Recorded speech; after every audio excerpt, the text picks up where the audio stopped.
Caracas, la capital de Venezuela, se reinstauró la mesa de diálogo entre el Estado colombiano y la guerrilla del Ejército de Liberación Nacional ELN.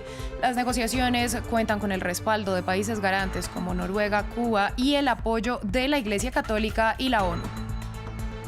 Disney recuperó a Robert Iger dentro de su plantilla, quien fuera presidente ejecutivo durante 15 años.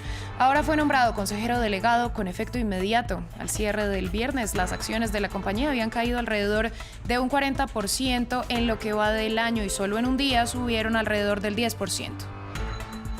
Argentina, una de las selecciones favoritas de América Latina, debuta ante Arabia Saudita en la tercera jornada del Mundial de Fútbol de Qatar.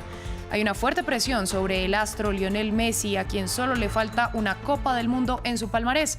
Ampliamos con nuestro enviado especial. Bienvenidos a este informativo con las noticias más relevantes de América y el mundo. Soy Valentina Torres Sánchez y es un gusto acompañarlos. Comenzamos en Caracas, la capital venezolana, que es la sede del reinicio de los diálogos entre el Estado colombiano y la guerrilla del ELN. Los países garantes, Cuba, Noruega y Venezuela, así como la Iglesia Católica y representantes de Naciones Unidas, se mostraron esperanzados en el reinicio de este proceso. Diálogo de paz retomado. La guerrilla del Ejército de Liberación Nacional y el Estado colombiano oficializaron en Caracas la vuelta a las negociaciones. Lo hicieron con sus respectivas delegaciones. De parte del gobierno colombiano, el senador Iván Cepeda mostró optimismo. Hay un ambiente de entusiasmo, de diálogo constructivo. En un comunicado, los garantes de las negociaciones, Cuba, Noruega y Venezuela, y los invitados, la Iglesia Católica Colombiana y la ONU, también mostraron esperanza en el proceso. Venezuela, además, será anfitrión para el diálogo. El presidente de Colombia, Gustavo Petro, ha reconocido el papel de Venezuela en la paz entre las FARC y el Estado de 2016 y además considera clave este país por la presencia del ELN en el territorio venezolano. Esto también lo piensa la ONU, que aunque no la considera una guerrilla binacional, aseguró que hay vínculos de colaboración con el gobierno de Nicolás Maduro.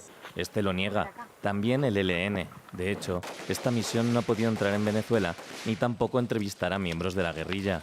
Otro de los motivos para establecer la sede en Venezuela lo dio a France 24 la analista internacional Mirna Yonis. La vuelta internacional de Nicolás Maduro.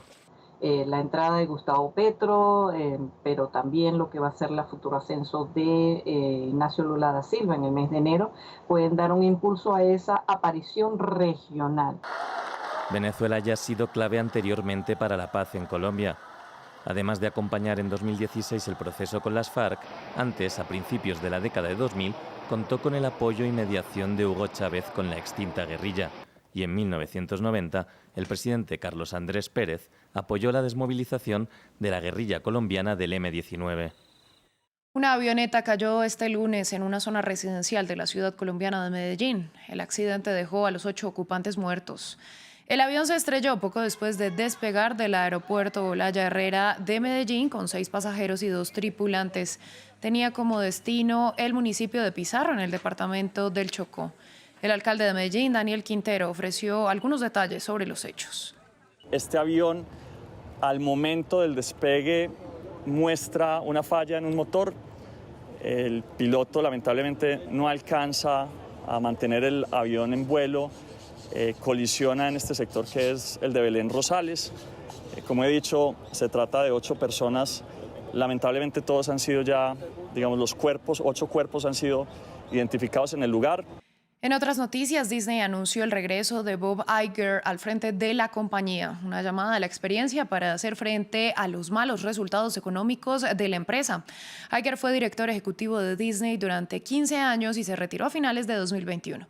Tras el anuncio de su regreso, las acciones de la compañía subieron un 9,2% este lunes, alcanzando su mejor valor en 2 años.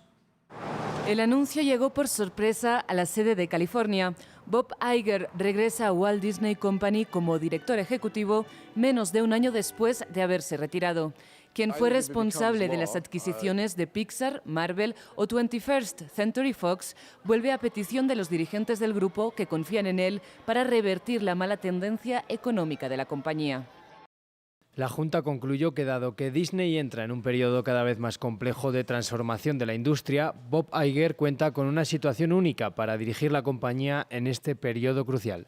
De este modo, Bob Iger pone fin a su breve jubilación. Tras 15 años al frente de Disney, en 2020 dejó el cargo, pero permaneció en la empresa hasta finales de 2021 para facilitar la transición a su sucesor, Bob Chapek, que ya renunció.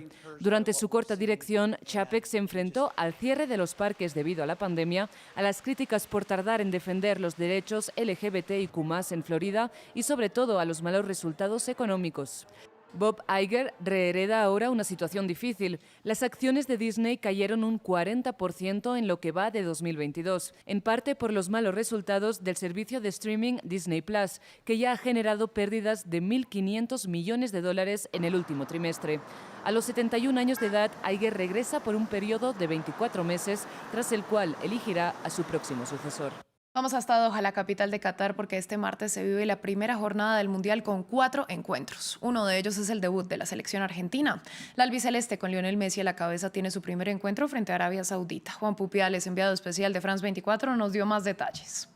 Para este martes tenemos una de las grandes atracciones de esta Copa Mundo, la primera de 11 jornadas con 4 partidos al día, una de las grandes atracciones de esta Copa Mundo porque los organizadores aseguran que un aficionado o una aficionada pueden llegar a ir hasta 2 partidos al día, incluso hasta 3 en esta Copa Mundo, en la cual no hacen falta traslados de aviones. Debuta Argentina, lo hace contra Arabia Saudita, un país vecino, y esto con el antecedente de lo que dijo Lionel Messi en rueda de prensa: esta puede ser mi última Copa Mundo. La albiceleste es favorita, y al respecto hablamos con algunas leyendas del fútbol argentino que se encuentran aquí en Doha. Que disfruten de este mundial, porque creo que el mundial es una cosa única. No hay cosa más linda que representar a tu país en cualquier parte del mundo, y bueno, ellos tienen esta gran oportunidad. Y que disfruten, que sientan todo lo que pasa por acá, porque es único, es el sueño de cuando éramos chicos, ellos lo saben, así como los jugadores y las jugadoras también, que van a jugar el Mundial el año que viene, así que ojalá que se haga un gran partido y que Argentina tenga un gran Mundial. No hace tanto calor. Bueno, ya veremos mañana en Argentina que juega a 1. Bueno, ya veremos, pero si está así, no creo que se sufra. Este martes también se estrena por el mismo grupo de Argentina, el grupo C, México, que juega contra Polonia buscando acabar con esa maldición de 7 mundiales consecutivos sin llegar al ansiado quinto partido a los cuartos de final.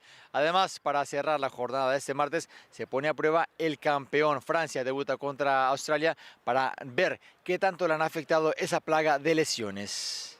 Este mundial ha generado polémicas. Una de las aristas que más se han discutido es su costo. ¿Cuánto ha gastado el Emirato para adecuar su infraestructura y lograr que se realice este torneo deportivo? Lo vemos en el informe de Rafael Pérez. Es el mundial más caro de la historia. Datos de la consultora Deloitte y otras publicaciones financieras revelan una cantidad exorbitante para lograr a Qatar 2022.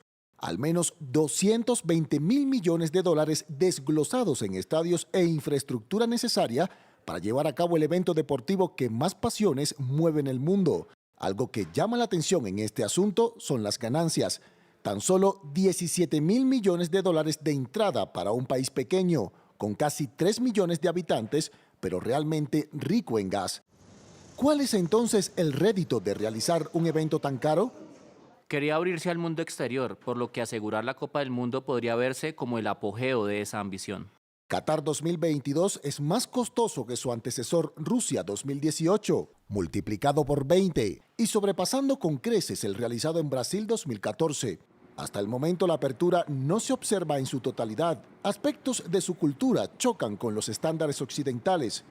A decir de expertos, todo este gasto no es más que un lavado deportivo o sportwashing.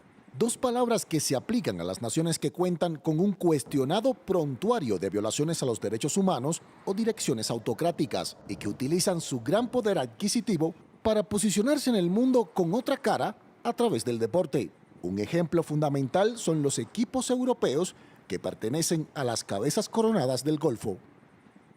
En Estados Unidos, el presidente Joe Biden protagonizó la tradicional ceremonia de indulto del Pavo de Acción de Gracias en la Casa Blanca.